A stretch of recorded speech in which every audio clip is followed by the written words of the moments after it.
Hello दोस्तों, आज हम लोग इसमें पार्ट 18 करेंगे जो पृष्ठ संख्या 261 के प्रश्न के उत्तर हैं।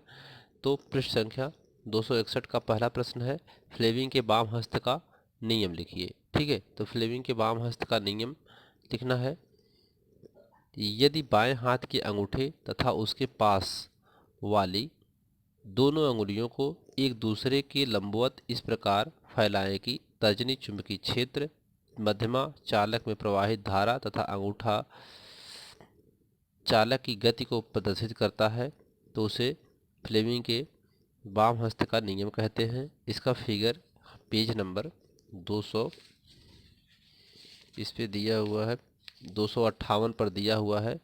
यहाँ पर फ्लेमिंग का बाम हस्त नियम ये।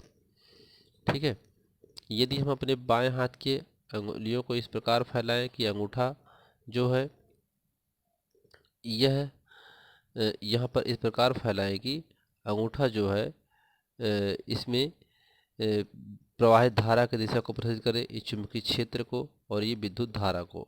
ठीक है, ये विद्युत धारा को प्रदर्शित करे। ठीक है, एक दूसरे के ये लंबवत होते हैं।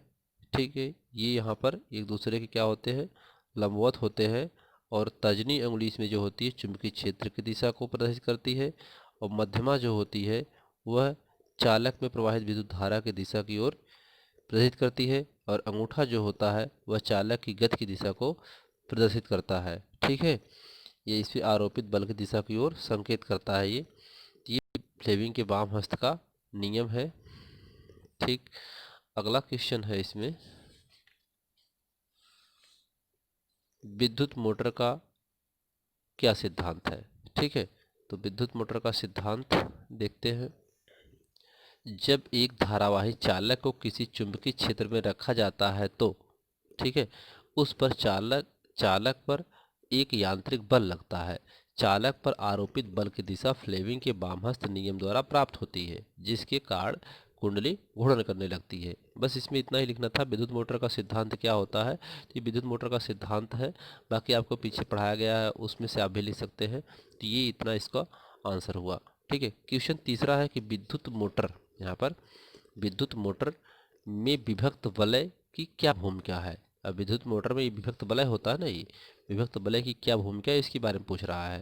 अभी विद्युत मोटर का सिद्धांत पूछा था, तो यह एक तो कुंडली है, इस चुंबक के अंदर रखी जाती है, तो इस पर एक यांत्रिक बल कार्य करता है जिसकी वजह से घूमना शुरू कर देता है।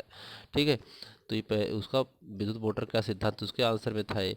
लेकिन यहाँ विभक्त वलय की बात पूछ रहा है, विभक्त वलय क्या है। ठीक है, तो तीसरा वाला है,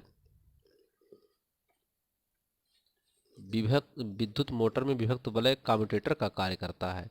धारा की दिशा परिवर्तन के कारण आर्मेचर पर लगने वाले बल की भी दिशा परिवर्तित हो जाती है। ठीक है, अब धारा की दिशा परिवर्तित होती रहती है, तो आर्मेचर पर जो बल लगता है बल की भी दिशा परिवर्तित हो जाती है। ठीक है, इस प्रकार कुंडली पर लगने वाला घूर्णी बल कुंडली में घूर्णन उत्पन्न करने लगता है। ठीक है,